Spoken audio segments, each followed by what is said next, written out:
Welcome back to season 4 of Serious and Silly with Scott and Sheila. Sheila is off this week, but we have a fantastic guest.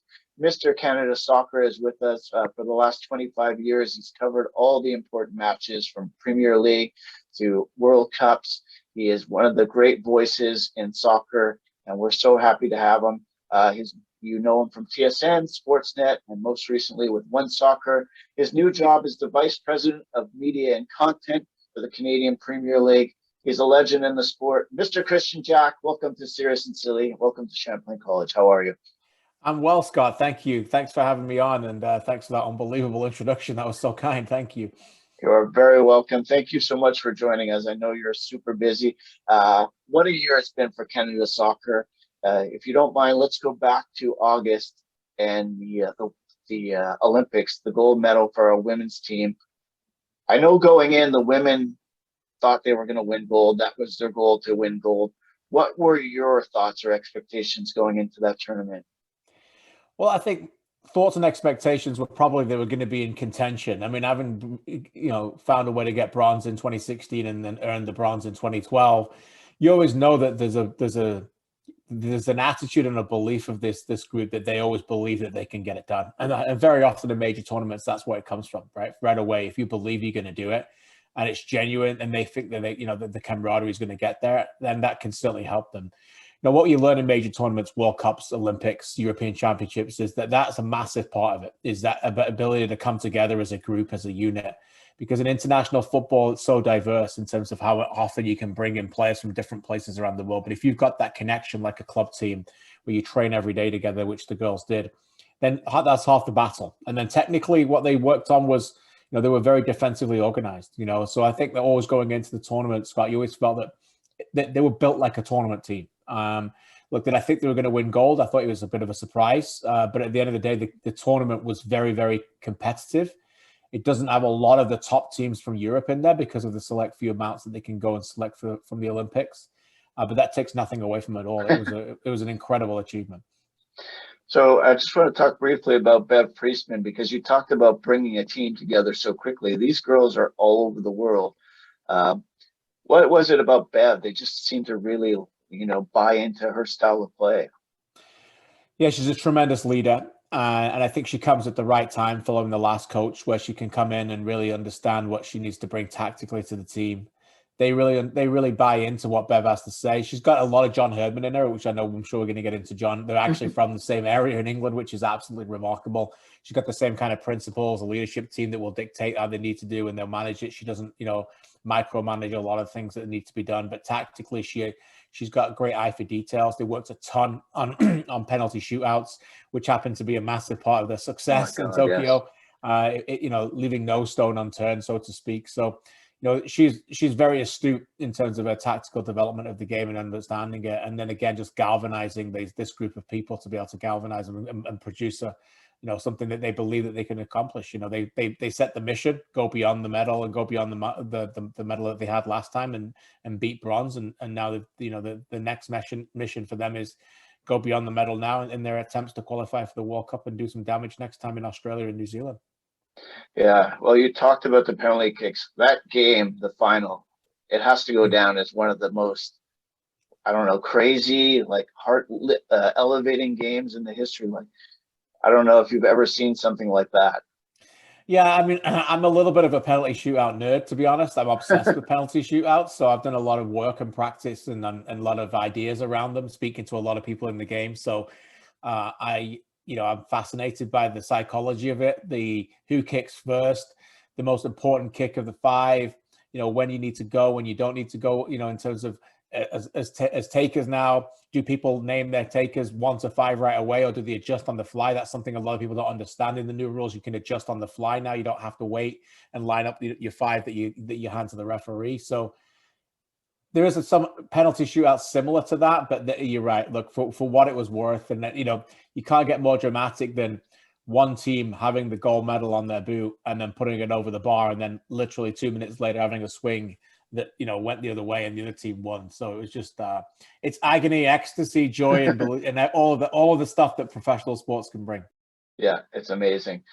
One of the things we wanted to talk about, of course, was Christine Sinclair. Just, is there a way we can keep her from ever retiring?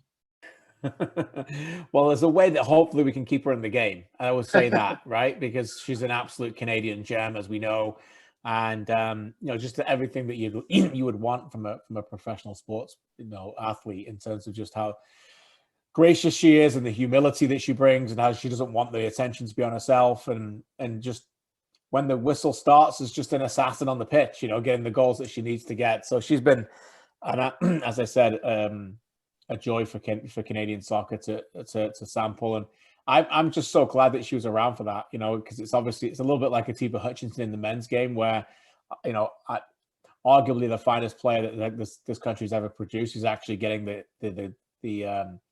the headlines in a time when that team collectively is getting more eyes on it than it ever has before. Yeah. So we talked about John Herdman, and I did some research, and it was actually really interesting. So Bev Priestman's wife, Emma, played for John Herdman. So they both have that New Zealand, Canada, and you said they came, pretty close in England. Yeah. Is this the way that Canada should get coaches from now on? Just English, New Zealand, Canada connection? Whatever it takes, right? No, it's definitely helped. I think that what the two have in common is that they're very, very organized. They're meticulous planners, and then they let the players go out there and deliver. They what I like about both of them is that they know that it's a player's game. And the players will go out there and they need to be able to execute and deliver when they need to. And look, they'll take a lot of the personalities of the press conferences and do a lot of the headlines and talk about that. But at the end of the day, they know the players have to be equipped to go out there and handle pressure, be allowed to fail and go again and overcome that, and then go through it. And they've created environments to allow that to happen.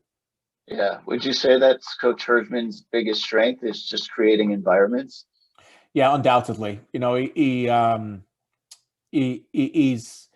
a very good leader in any way. You listen to his TED Talks, or you listen to him the way he treats people and talks to people. He's got a very good head on his shoulders in terms of connecting with people. He also is, I think, somebody who's open to having hard discussions with people as well, and understanding that, it's always got to be team first. No matter whether you're Aphonso Davies or you're Jonathan David and you're worth 50 million, 80 million, whatever it costs to get you, or whether you're a peripheral player coming in as a squad number 24 or something, it's always got to be about the team, and you can't make it about an individual player. But understanding that sometimes you've got to give a little bit of license here and treat people very differently, right? And then understand that the group can galvanize that, and they can be that critical mass as well and manage it themselves. So I think he's got a good eye for all of that, understanding that not every person needs to be treated the same way. Yeah, very interesting. Do you think he can lead the Canadiens to a Stanley Cup? Why not, right? I think he's looking for his next challenge. I know he's committed to the team through the World Cup, but I think, Marty St. Louis on an interim basis. I think once the World Cup is done, John Herdman comes and leads the Canadiens to the 25th. Well, Scott, my 11-year-old boy is an NHL nuts, so we talk hockey and watch hockey in my house a lot.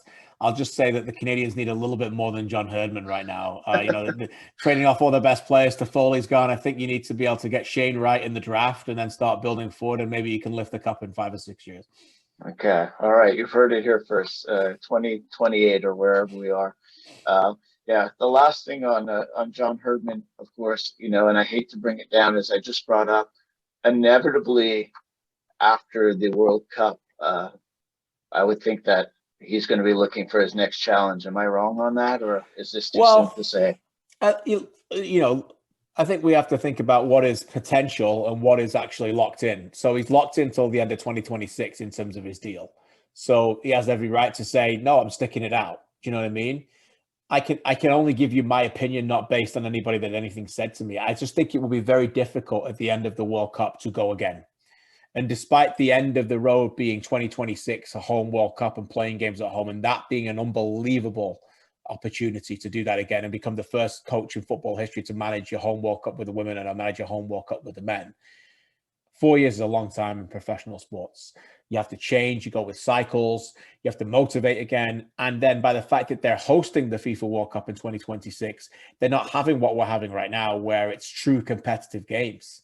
So what are they going to be? What is the motivation? It's going to be Nations League. It's going to be Gold Cups. It's going to be the ability to try and make that squad. And all of those things are important, but it's not qualifying for a World Cup. It's not having 40,000 people in a stadium in Edmonton or filling, BMO Field in Toronto or wherever they go, because they know they're chasing that dream. So I just say all that thinking it would be hard to maintain that again, knowing if you come through a cycle and you get to a World Cup and you do well, that obviously your phone's going to be ringing with other opportunities around the world.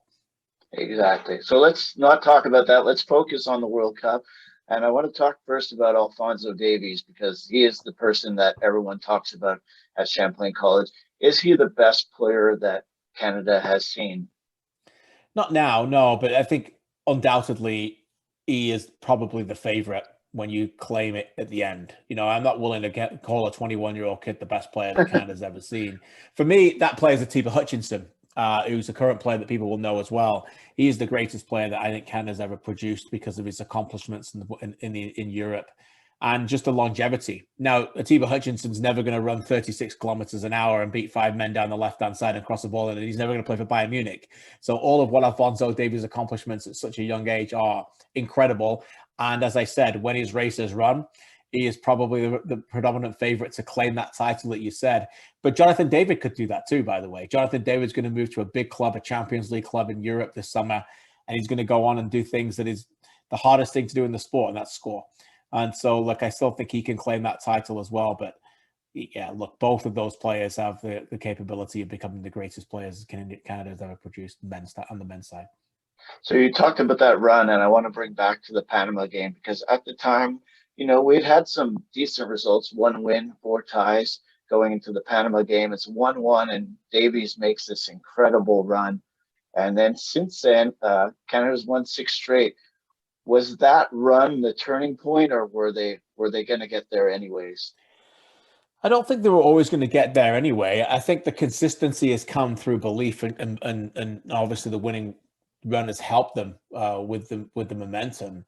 That game against Panama was so crucial, though, because they had to win the game. It's hard to talk about a must win mathematically, because they didn't have to win for that to happen in terms of points. But going back to that game, it was at home.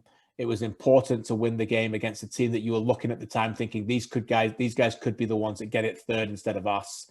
They go down a goal. There's that big fight in the corner where Daniil Henry doesn't move from the corner spot, and then suddenly the pushing and shoving.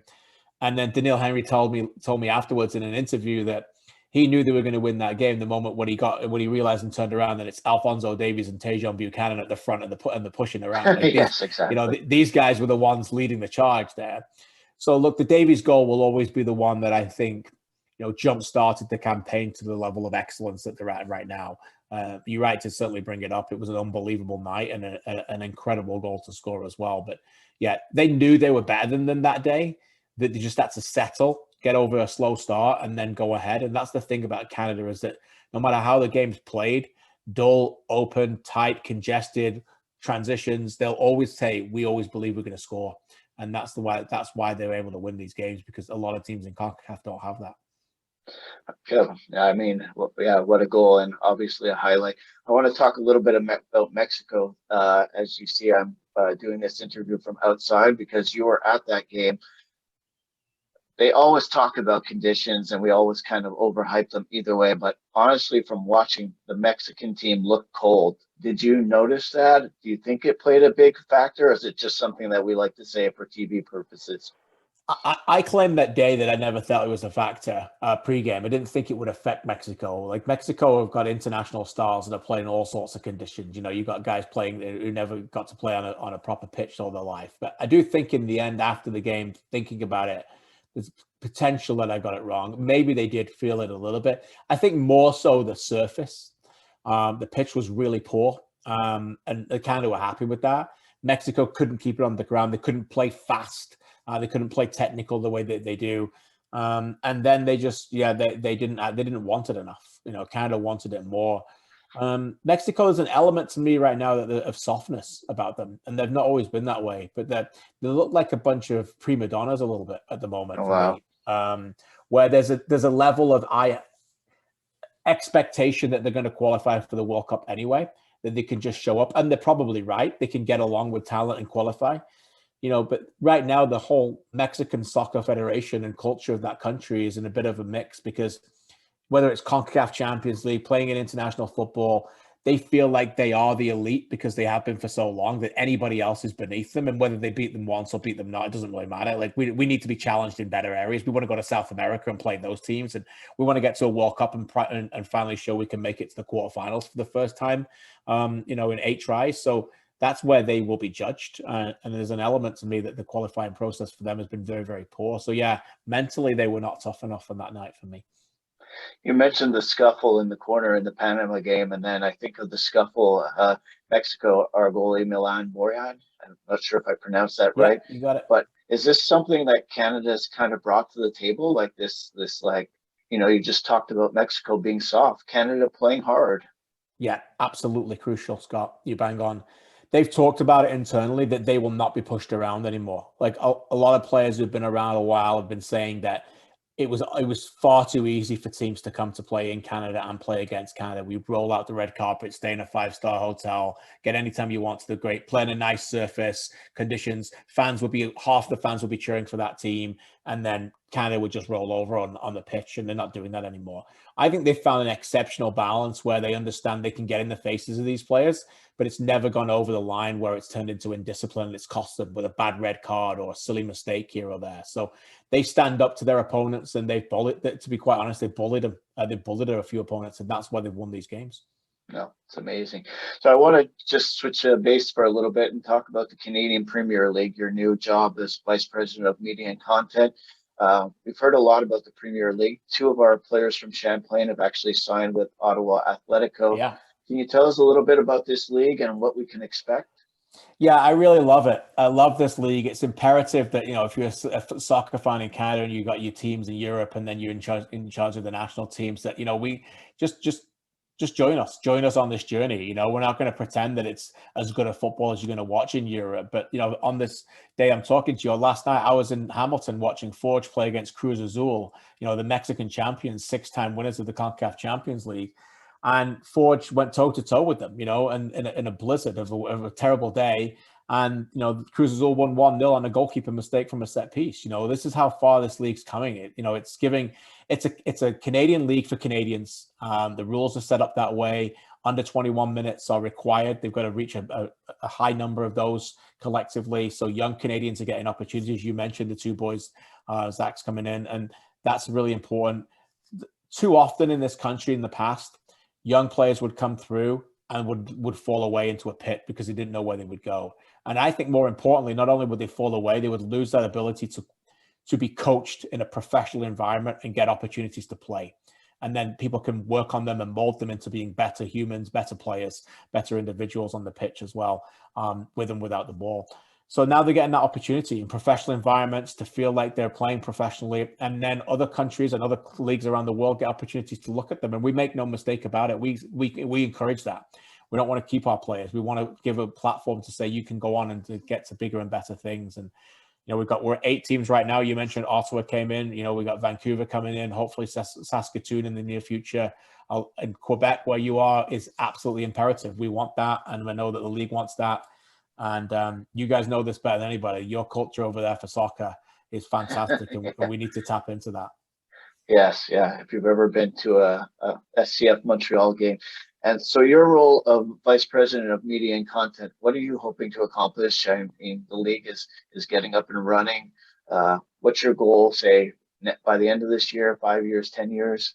Yeah, I mean, already we've started. Like, I came in in June, and our mandate as a content team, a small one, is to understand and know the league better than anybody else, to develop relationships with coaches and players, to produce premium content, whether it's written, audio, or video, to get people to understand the game more and understand the leagues more. That's really important for us, is to say, tap into those local markets and say, oh, I want to see that player, or I understand the person. So it's really raising awareness and helping the clubs do that as well and tell the story. And for me, it doesn't matter whether I'm talking about a World Cup final like we did, in front of 5 million at TSN in 2018, or whether we're commentating on a CPL game on One Soccer or within our league parameters.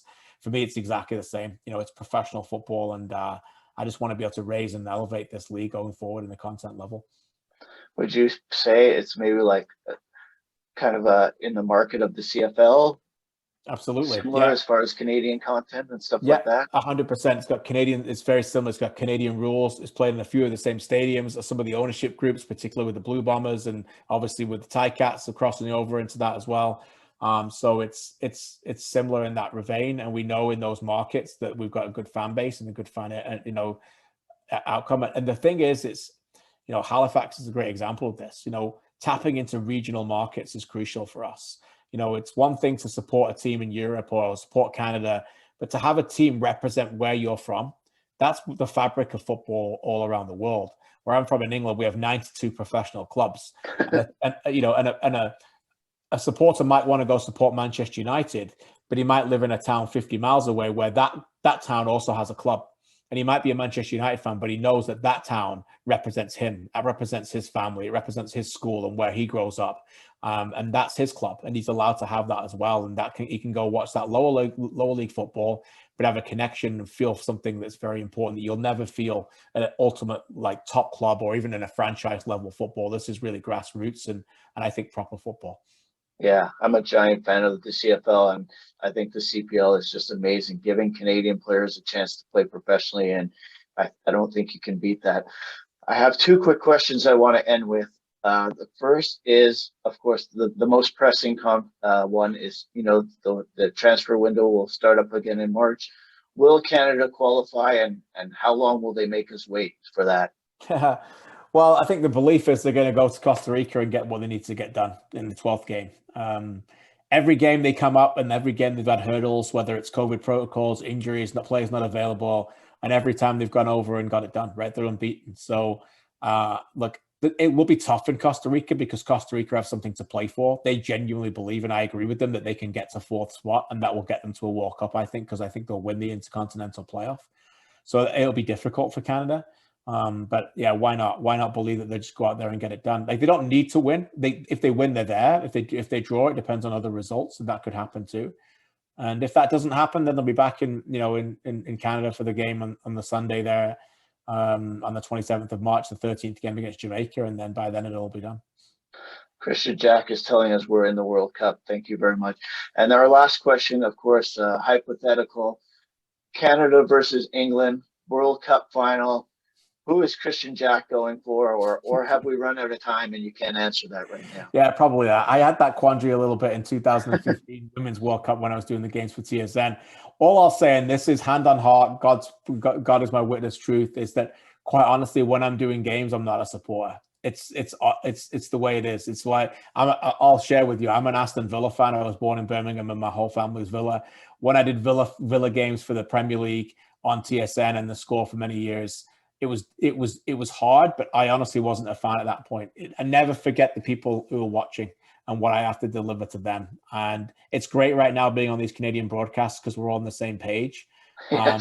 But it's all going well. But I have been there, and I get told by this consistently by people within the group, and they don't forget. I've been there when Canada haven't played well, and I've been very, very critical of them, and they didn't like it. But that's my job, because that's what people back home would want me to say. I can't thank you enough. I know you're getting hundreds of requests.